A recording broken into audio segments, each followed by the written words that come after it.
Hello and welcome to English Spark Official. I'm Zayden, joined as always by Alara. Hey everyone! We're so excited about today's topic.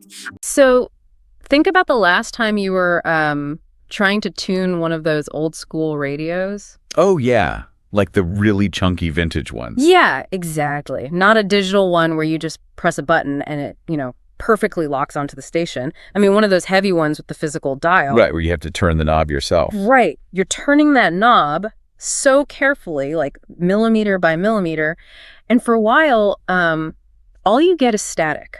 Just that awful fuzzy noise. Yeah, that chaotic noise that kind of hurts your ears a little bit. Yeah. And maybe you hear a faint voice, but then it just disappears back into the static. It's super frustrating. It is. But then, you turn it just a fraction of an inch further, and suddenly you hit the exact right frequency. And the static just clears up instantly. Exactly. The music just bursts through the speakers with perfect clarity, and you realize, well, the song was playing the entire time right there in the room with you.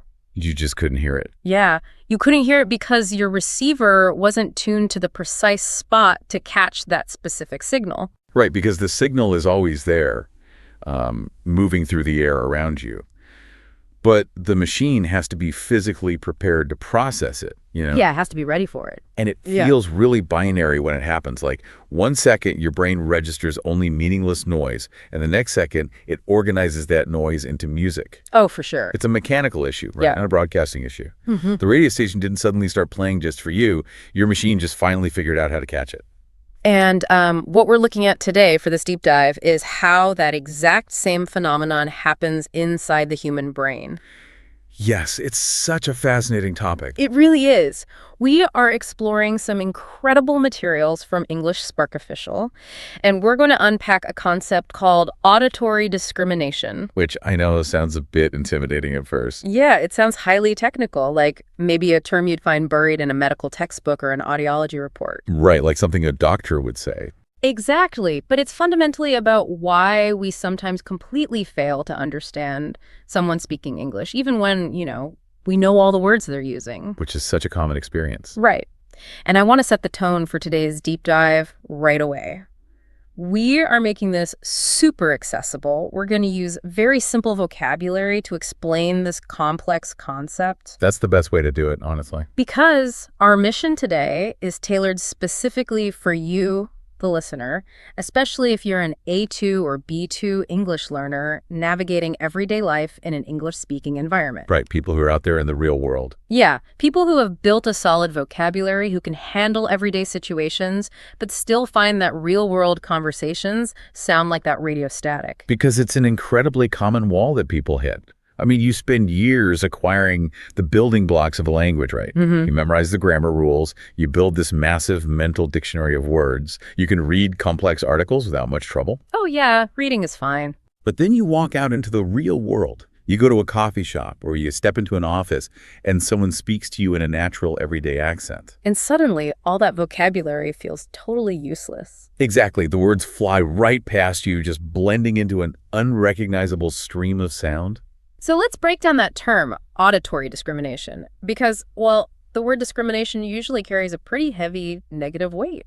It does. We usually hear it in a completely different context. Right. We use it to talk about treating people unfairly based on their background or appearance. But in this biological context, it means something entirely different, doesn't it? Yeah, entirely different. In the realm of biology and neuroscience, discrimination simply means the ability to perceive the difference between two things. Okay, just telling things apart. Exactly. Yeah. So auditory discrimination is your brain's capacity to hear microscopic split-second differences between physical sound waves. Wow. Microscopic differences. Yeah, it's the underlying mechanism that allows you to recognize that, say, cat and bat are two distinct words. It's not about knowing how they're spelled on a piece of paper.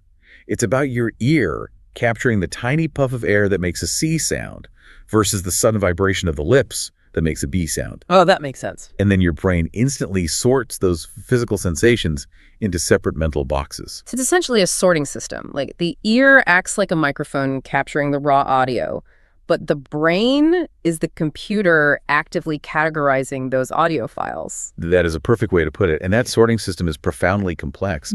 The way it develops is actually pretty fascinating. Really? How so? Well, when a human baby is born, Their brain is a completely open slate regarding sound.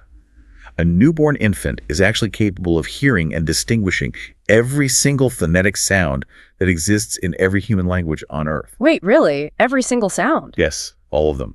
There are hundreds of these distinct sounds across global languages, and a baby's ear can categorize every single one. They're universal listeners. That is wild. That implies that a baby born anywhere has the biological hardware to perfectly perceive the sounds of Russian, Mandarin, English, Swahili, any language, without any barriers. They totally do. But here's the catch. The brain is incredibly protective of its energy. Oh, because it takes work to keep that up. Exactly. Maintaining the neural pathways required to distinguish hundreds of different sounds takes a lot of metabolic resources. It's exhausting for the brain. So what happens? As that baby grows up, the brain starts to run an efficiency audit. It monitors the environment and realizes, okay, the people around me are only using about 40 specific sounds to communicate. Right. The other several hundred sounds are never used here. So the brain begins to prune itself. It actively shuts down the neural pathways responsible for hearing the sounds that aren't present in its native environment. Wow. Yeah, it stops discriminating between sounds that don't matter for survival in that specific location. So the brain essentially deletes the files to save hard drive space. That's exactly it. It deliberately makes itself deaf to certain phonetic differences because it thinks it will never, ever need them. It's a ruthless process of optimization, really. So by the time a person is a teenager or an adult, their auditory processing center is highly specialized, but also highly restricted. That makes so much sense. Right. So when an adult decides to learn a new language or moves to an environment where a different language is spoken, they're introducing their brain to sounds it deliberately chose to ignore a decade or two ago. Oh, wow. So the ear is capturing the sound waves, but the brain has lost the sorting boxes for those specific frequencies. Exactly. The hardware is there, but the software deleted the drivers. If we look at this from the perspective of someone navigating an English-speaking environment, it really shifts the entire paradigm of what it means to struggle with listening. It completely changes how we should look at it. Right. It means that when you miss a word in a conversation, you might literally not be hearing it. It's not a lack of effort. No, not at all. You aren't failing to focus. Your brain is physically not sorting the acoustic data correctly. And this biological reality is heavily overlooked in traditional language education. I mean, think about how most people learn English. Oh, yeah. Usually in a classroom, right? Yeah. And the textbooks and the audio materials rely on a completely sanitized, controlled version of the language. The robot voice. Exactly.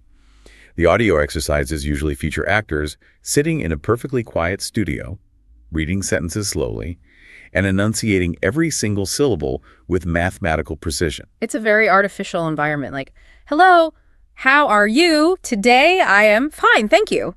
Right. Every word has this perfect space around it. Yeah, which is not how humans actually talk. Not even close. Yeah. It creates a false expectation of what language actually sounds like. Real human speech is chaotic. Very chaotic. People speak quickly, they mumble, they're tired, they have food in their mouths, and most importantly, real life is filled with a massive spectrum of accents. Which is the biggest hurdle, right? Totally. An English speaker from Ireland manipulates vowels in a completely different way than someone from Texas. A speaker in South Africa places stress on different syllables than a speaker in London. And if a learner's brain has only been trained to recognize the sanitized, slow-paced studio version of a word, those regional variations are just going to register as static. Precisely. The radio dial isn't tuned to that specific frequency. So the textbook approach trains your brain to expect a very narrow acoustic profile for every word. Right. And when the real-world accent deviates from that profile, the brain's sorting machine just breaks down. Let's explore this using a different image, because I want to separate the idea of knowing a word from the idea of hearing a word. Okay, I like that. Imagine you're looking through a camera and the lens is completely out of focus. It's totally blurred. You can look through the viewfinder and see that there are colors, there are things moving, but you can't make out any defined shapes. Right, just blurry blobs. Yeah. You can't tell if the large brown blob in the distance is a dog, a pile of dirt, or a small tree. So the visual information is hitting the lens, but the sensor can't resolve it into a meaningful image. Right. Now, the traditional advice given to someone struggling to understand native speakers is usually, well, go study more vocabulary. Yeah, memorize more flashcards. Read more books. But if my camera lens is entirely blurry, knowing the dictionary definition of the word dog does absolutely nothing to help me recognize that the brown blob is a dog. That is such a great analogy. Thanks. I have a massive inventory of shapes in my head, but I still have to manually turn the focus ring on the lens to see them. So why is there such a massive disconnect between memorizing vocabulary and actually processing the sound? It comes down to the difference between a pristine mental model and a messy physical reality. Okay, unpack that for me. Sure. When you memorize a vocabulary word from a page, your brain constructs an idealized, perfect model of what that word should sound like. Right. But an accent physically bends and warps the sound of that word. The actual physical shape of the sound waves coming out of someone's mouth can vary wildly. That makes sense. Let's take a foundational basic word that almost everyone learns on their first day of studying English. The word water. Good example. Very common word. If your mental model is built on standard American English, you expect to hear something like water. The T softens into a D sound, and the R at the end is pronounced. Water, yeah, it all kind of flows together. Right. Now, if you take that exact same word and place it in the mouth of someone speaking standard British English, the shape of the sound changes, becomes wata. Oh, yeah. What the? The vowel shifts, the T becomes sharper, and the R at the end completely vanishes. So the end of the word just sort of hangs there in the air? Exactly. And we can go even further. If you go to certain parts of London, the speaker might drop the T sound entirely, replacing it with what's called a glottal stop. Which is like a little catch in the throat, right? Yes, sudden catch in the throat. So the word becomes water.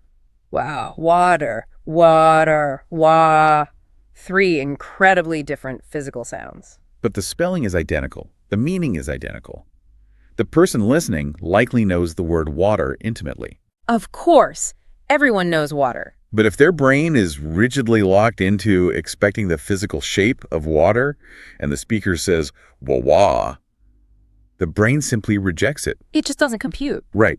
It doesn't recognize it as a variation of a known word. It categorizes it as an unknown vocabulary word. Oh, I see. The listener thinks, oh, I don't know that word, when in reality, they just couldn't see the shape through the blurry lens. That completely reframes the frustration so many people feel. I mean, you constantly hear people say, I can read English perfectly, but the moment someone speaks to me, I'm completely lost. It's so common. They usually blame their memory. They assume they just don't know enough words.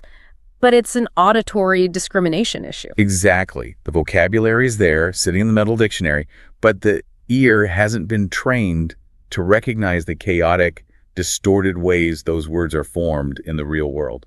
This is why focusing solely on textbooks and written exams can leave learners feeling so defeated, right? Absolutely. Yeah. They invest years into studying, they walk into a coffee shop, and they can't understand the barista asking a simple question. And then they internalize that as a failure of their overall language ability. But it's not a failure. They simply haven't done the mechanical work of tuning their ear to the messy realities of human accents. That brings us to a critical transition for this deep dive. We understand the biology of why the brain tunes out sounds, and we understand the difference between knowing a word and hearing a word. Right. We know the problem. But we can't just leave you, the listener, with a blurry camera lens and a radio full of static. No, we need solutions. Right. If the real world doesn't sound like a textbook, and memorizing the dictionary isn't the solution, how do we actually fix the hardware? That's the big question. How do we retrain an adult brain to start discriminating sounds it has ignored for decades? Well, we have to move from passive listening to active mechanical training. You know, you don't learn to play the piano just by listening to Mozart. Right, you have to actually... You have to put your fingers on the keys. To train the ear, we have to look at tools that force the brain to actively reconstruct its phonetic sorting system. Let's dig into the practical tools for this. A major technique that consistently comes up in the materials when discussing advanced listening comprehension is something called shadowing. Yes, shadowing is huge. It sounds a bit like an espionage tactic, honestly, like following someone down a dark alley. What exactly is shadowing in the context of language learning? Shadowing is the practice of immediate active repetition. At its core, it is the simple instruction to repeat after me. Okay, but it's different from the classroom version, right? Oh, drastically different. Yeah. In a traditional classroom, the teacher says a word, and the whole class echoes it back in this flat, monotone voice. Right. Apple. Apple. Exactly. When you shadow a native speaker, you listen to a very short phrase, and you attempt to repeat it out loud exactly as they said it. Exactly as they said it. Yes. Yeah. You aren't just repeating the vocabulary, you are mimicking The rhythm, the pitch, the speed, the emotion. Oh, And most importantly, the exact weird shapes of the vowels and consonants. You are trying to become an acoustic mirror. It's like an actor preparing for a movie role. If they have to play a character from a specific region, they don't just read the script. Right, they study the voice. They listen to recordings of locals and try to physically mold their voice to match that specific dialect. And that physical molding is the key to why shadowing works.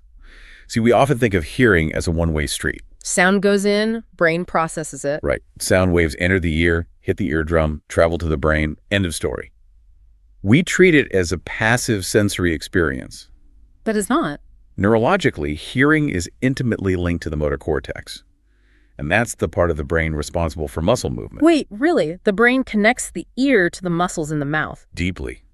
When you hear a sound, especially a speech sound, your brain doesn't just passively log the frequency. It actually runs a rapid subconscious simulation of the muscle movements that would be required to produce that sound. Oh my gosh, that is incredible. Isn't it? Your brain understands what it is hearing, partly by simulating the physical act of saying it. That is remarkable. So perception and production are running on the exact same neural tracks. Exactly. When you engage in active shadowing, when you force your own mouth, tongue, lips, and vocal cords to replicate an unfamiliar accent, you are building physical, muscular memory. You're training the hardware. Yes. You are teaching the physical apparatus of your face how to move in the exact way the native speaker moves theirs. Wow. And here's the breakthrough. Once your mouth knows how to make the shape of the sound, your ear suddenly becomes vastly superior at recognizing that shape when someone else makes it. So by speaking the accent, you are literally training the sensory hardware to hear the accent. Yes. You are building the internal receiver to catch the specific radio frequency. You are clearing the blur from the lens by experiencing the shape firsthand. Okay, let's pull this out of the theoretical space and put it into a highly relatable everyday environment, because nobody is doing their shadowing practice in a vacuum.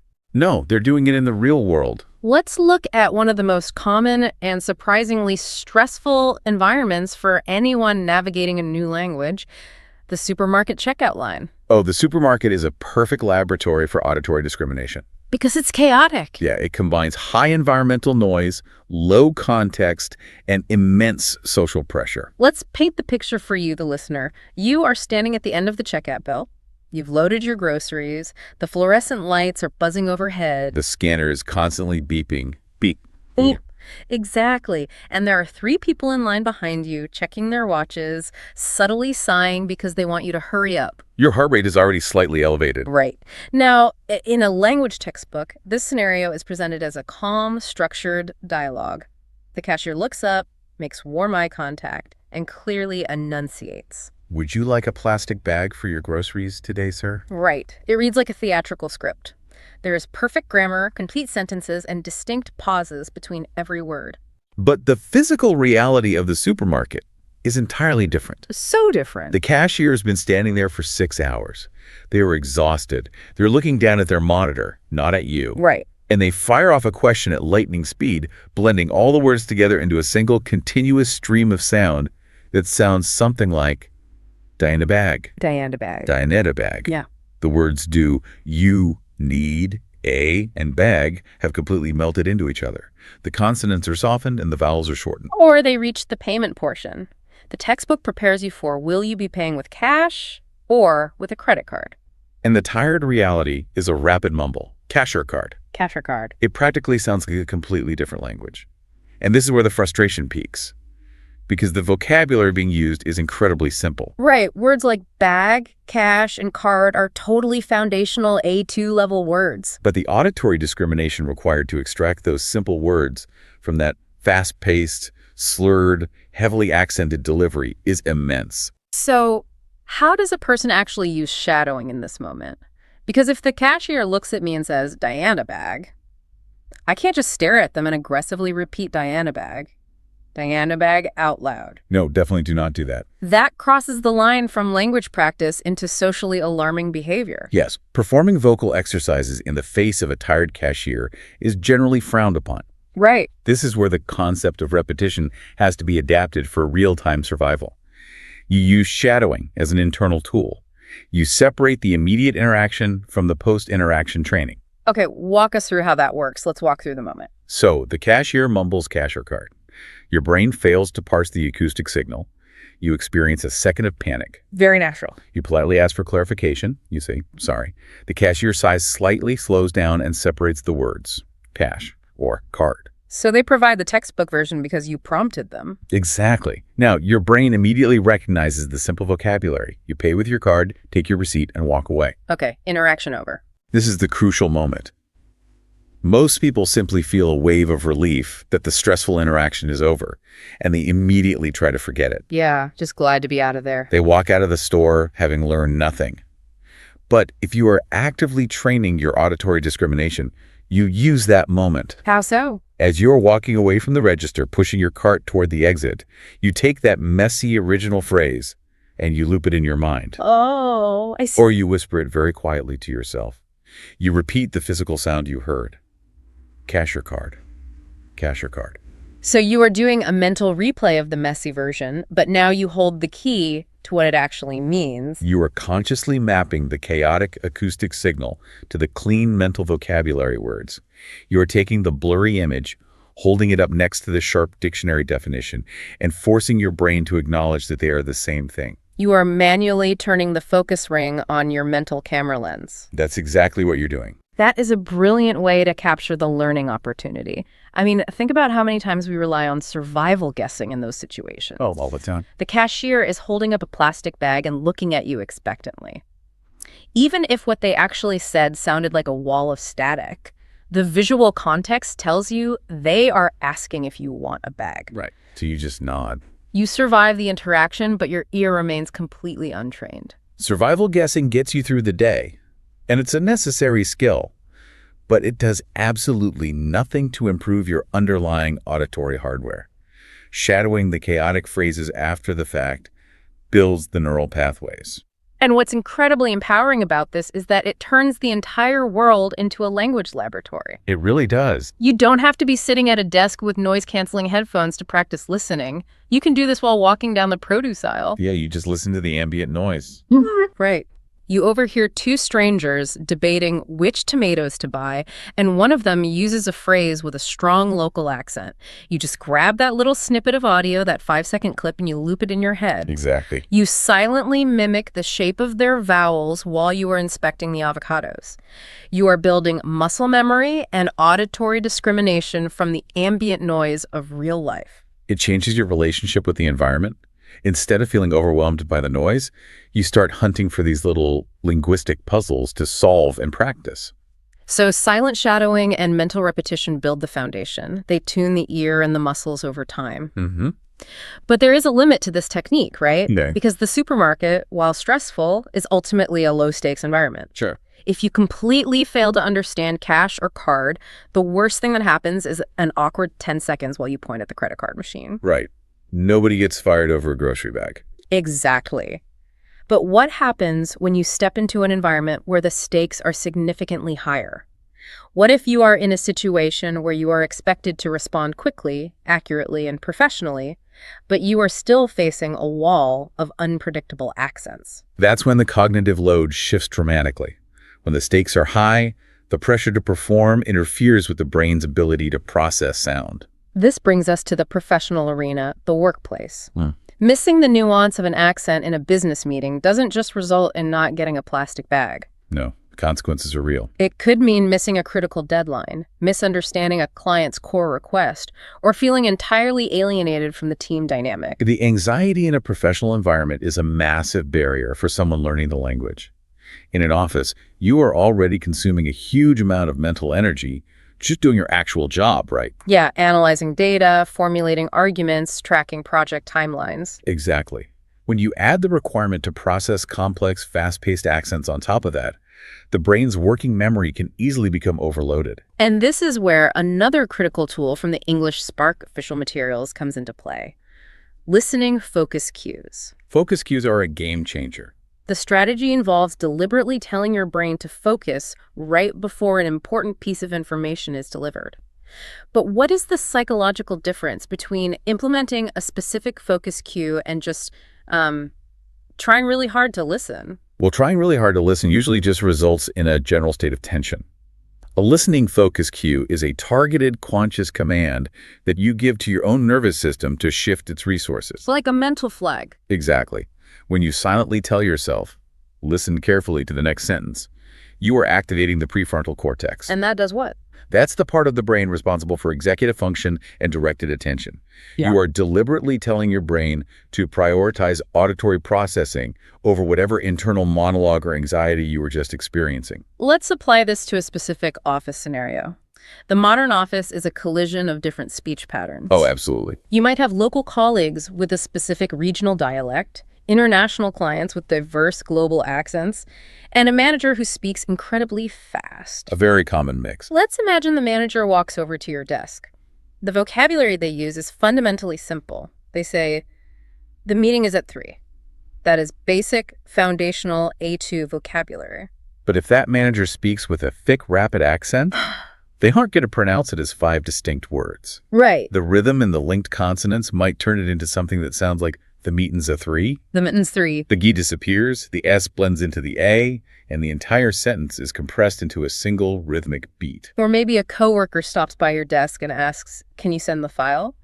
But in their natural rhythm, it comes out as senescent file. It's just a wall of consonants. Exactly. So if I am sitting at my desk and I see this fast-talking coworker approaching, how do I actually use a listening focus cue?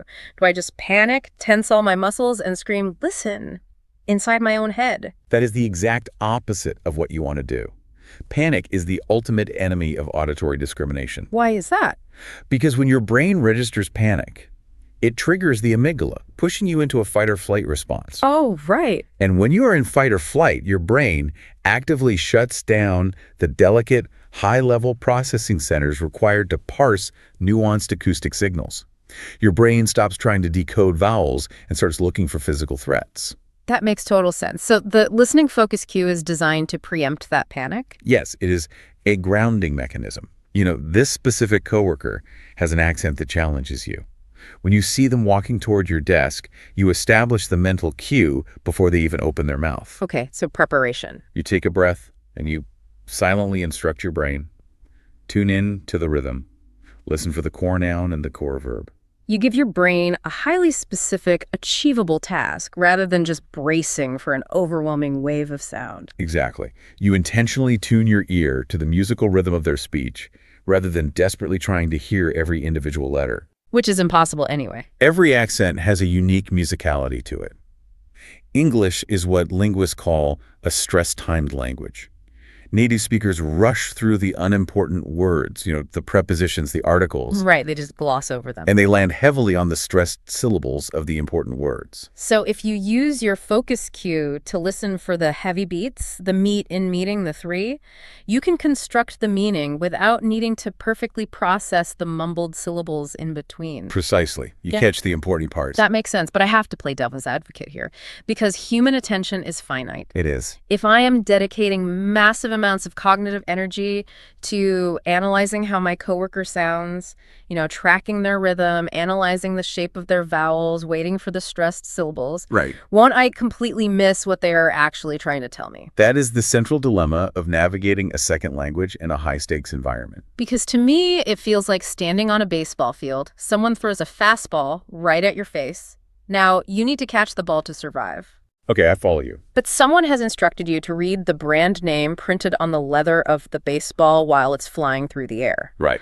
If you focus all your energy on reading the tiny letters on the spinning ball, you are going to get hit in the face. That's a great visual. So if I am intensely analyzing the phonetic structure of my boss's heavy accent, I am going to completely miss the fact that the meeting has been moved to 3 o'clock and I'm going to miss the meeting. And the baseball analogy highlights the exact limitation of our working memory. The human brain simply does not have the processing power to deeply analyze complex, unfamiliar phonetics and simultaneously decode complex, unfamiliar vocabulary or concepts. It's just too much. There's a cognitive bottleneck. If you try to do both at maximum capacity, the system crashes. So how do we bypass the bottleneck? How do we catch the ball and process the information without the system crashing? We do it by deliberately lowering the burden on one side of the equation.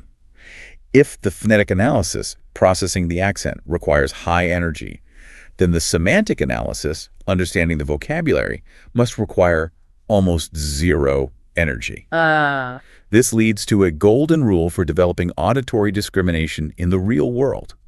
To train your ear on difficult accents, you must rely on simple, everyday vocabulary. I see. Because the word meeting is so deeply ingrained in my memory, it requires zero active brain power to translate. Exactly. My brain recognizes it automatically, which leaves a surplus of cognitive energy available. Precisely. You have freed up your working memory. Because you aren't struggling to translate complex academic jargon or convoluted grammar, you can pour all of your cognitive resources into analyzing the how of the sentence. You can actually listen to the sound. You can listen to the way they slur the word, the way the vowels stretch, the specific rhythm of their voice.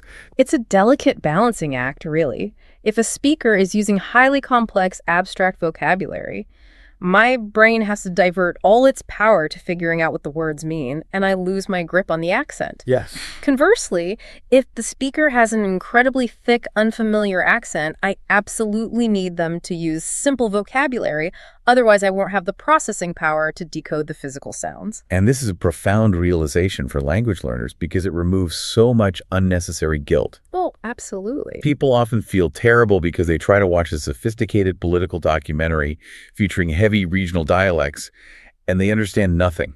Yeah, they feel like they failed. They think they are failing, but they are just violating the cognitive bottleneck. They're trying to process highly complex vocabulary and a highly complex acoustic signal at the exact same time. It's just an unfair test. If you want to practice auditory discrimination, don't listen to Shakespeare performed in a thick Scottish brogue. Listen to a speaker with a heavy accent talking about what they had for breakfast or commenting on the weather. Keep the lexical load light so the auditory processing can do the heavy lifting. Exactly. And if we apply this back to the office, it means that if a conversation starts to break down because the accent is tough, the solution isn't just to listen harder. No, not at all. The solution is to ensure the vocabulary remains manageable. If a complex concept must be introduced, it needs to be explained using natural, simple terms, rather than retreating into dense corporate jargon that just overwhelms the listener's ear. Which naturally leads us to the reality that auditory discrimination is not a solitary activity. We've talked about mental shadowing, and we've talked about internal focus cues, but language doesn't happen inside your own head. Right, it happens between people. It happens in conversation. We have to bring all these tools together in the wild. We need to look at the journey of engaging in real human conversation, because this is the ultimate testing ground. Oh, absolutely. When you look at the methodologies that actually succeed in training the ear, they aggressively push learners away from rigid robotic dialogue. Yes, they do. They warn against listening to long, uninterrupted monologues or studying textbook exchanges that feature perfect grammar but lack any human soul. Why is the messiness of actual human interaction so critical for developing the ability to discriminate sound? Because the textbook monologue is an entirely sterile environment. It's like trying to learn how to sail a ship by practicing in a swimming pool. Oh, that's a good comparison. It might teach you the basic mechanics, but it doesn't prepare you for the ocean. Auditory discrimination is learned through friction. Friction, I like that. It is learned through the unpredictable rhythm of human interaction, through interruptions, false starts, hesitations, reactions, and the constant back and forth negotiation of meaning. So real conversation is chaotic, and that chaos is the actual training material. Exactly. The chaos is the point. Let's illustrate this distinction clearly. Let's look at those two scenarios we discussed, the supermarket and the office, and compare the sterile textbook version with the chaotic reality. Let's do it. Imagine a typical language learning app presenting a supermarket dialogue. It sounds like two robots exchanging data. Hello, customer. Did you find everything you were looking for today? Yes, cashier. I found all of my items. The store's very well organized. The total for your groceries is $15.50. Will you be paying with cash or a credit card? I will pay with a credit card. Here is my card. Thank you. Have a wonderful day. See, it is grammatically flawless, completely devoid of accent or emotion, and entirely useless for preparing your ear for the real world. It really is. If you train your brain to expect that perfectly spaced, monotone delivery, the actual world is going to hit you like a wall of static. Now let's contrast that with how human beings actually communicate in that environment. Yeah. The messy, authentic version where auditory discrimination is mandatory. Hey, how's it going? Find everything okay? Yeah, mostly. Do you guys have, actually, never mind, I'll just grab it next time. No worries. So that's going to be $15.50. Die in a bag. Oh, sorry, could you repeat that? Did you ask about a bag? Oh yeah, my bad. Do you need a bag for this? No, I brought my own, thanks. Just card, please. Cool, go ahead and insert it whenever. That interaction is packed with the realities of spoken English. You have false starts, where the speaker changes their mind mid-sentence. That's like the actually never mind part. Right. You have casual, reduced phrasing, like gonna be, and my bad. But the most important element in that exchange is the moment of breakdown and repair. The cashier mumbled Dianeta bag. The customer missed the acoustic signal. But they didn't panic. Right, they didn't panic, and they didn't just guess. They used a clarifying question. Sorry, could you repeat that? Did you ask about a bag? And this highlights a massive mindset shift for anyone navigating these environments. Yeah. Clarifying questions, natural pauses, asking someone to slow down. These are not signs that your English is poor. That's such an important point. They are not admissions of defeat. They are highly active strategic tools for auditory discrimination. This is perhaps the most vital point we can make. Asking a native speaker to repeat themselves is an active strategy for training your ear. Yes. When you say, sorry, I missed that. Could you say it again? Yeah, you are buying your brain time. You are effectively telling your internal systems, deploy the listening focus cues. Prepare the auditory cortex. The physical sound wave is about to be transmitted again.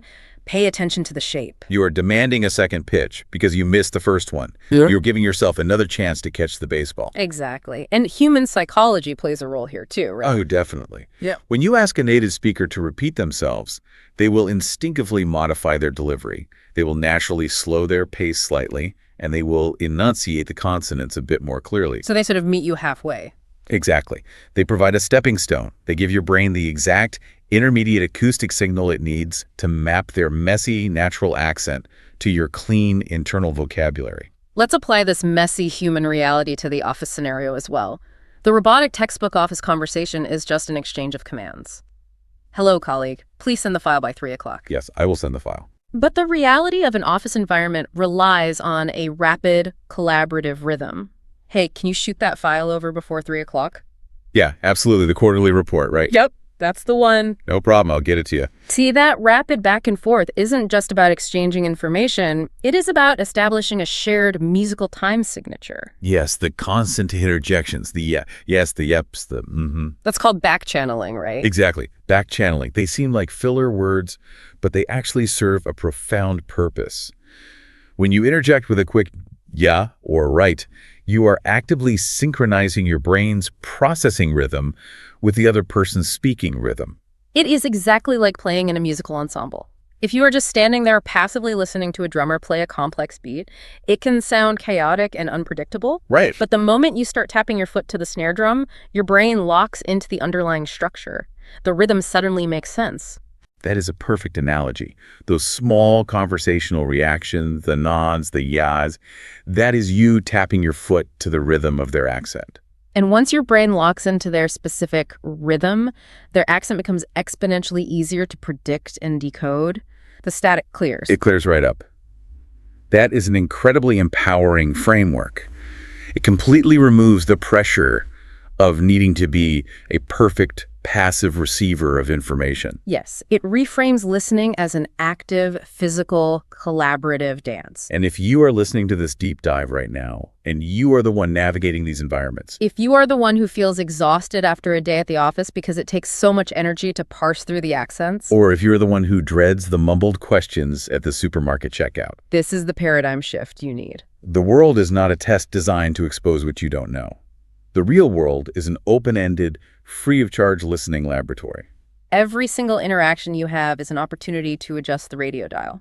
Every time you buy a coffee, every time you make small talk with a coworker in the elevator, every time you ask a stranger for directions. These are not exams where you lose points for missing a word. They are repetitions. Exactly. When you encounter a barista whose accent completely throws you off, you have to stop thinking, my English isn't good enough. Instead, you train yourself to think, the acoustic shape of their words is a fascinating new puzzle. My brain hasn't mapped this frequency yet. Yes. You ask them to repeat the total. You listen intently to the shape of the vowels. And then as you walk out with your coffee, you mentally shadow the phrase. We loop it in your head. You engage the motor cortex. Over time, through hundreds of these tiny, low-stakes interactions, the physical hardware of your brain adapts. The auditory pathways rebuild themselves. The blurry lens slowly, mechanically snaps into crystal clear focus. It is a process of physical adaptation, moving from that overwhelming feeling of being drowning in noise to finally recognizing the distinct, intricate melodies of the human voice. Reaching that level of listening comprehension where you aren't just translating vocabulary, but actually hearing the nuance of the person in front of you is arguably the most deeply rewarding phase of engaging with a new language. It truly is. It moves you past the sterile mechanics of grammar and connects you directly to the authentic, unfiltered humanity of the people around you. So beautifully said. Let's pull all of these threads together. We've covered a massive amount of ground today on this deep dive, moving from the microscopic biology of the ear all the way to the social dynamics of the office. We really did.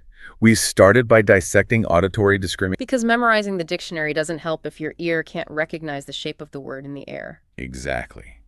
But we didn't stop at the problem. We explored the mechanical tools to fix the hardware.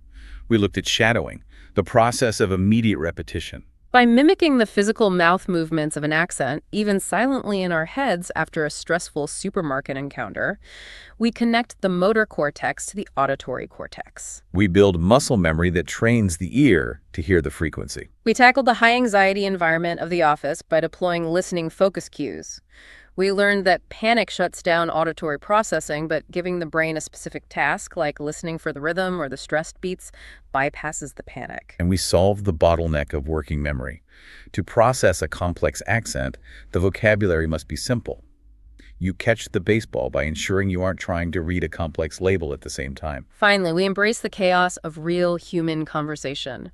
We recognize that interruptions, backchanneling, and asking clarifying questions aren't failures. No, they are the exact mechanisms we use to synchronize our rhythm with the speaker and map their messy sounds to our clean vocabulary. You conquer the environment not by being a perfect dictionary, but by being an active, collaborative listener. It is a profound shift from passive absorption to active physical training.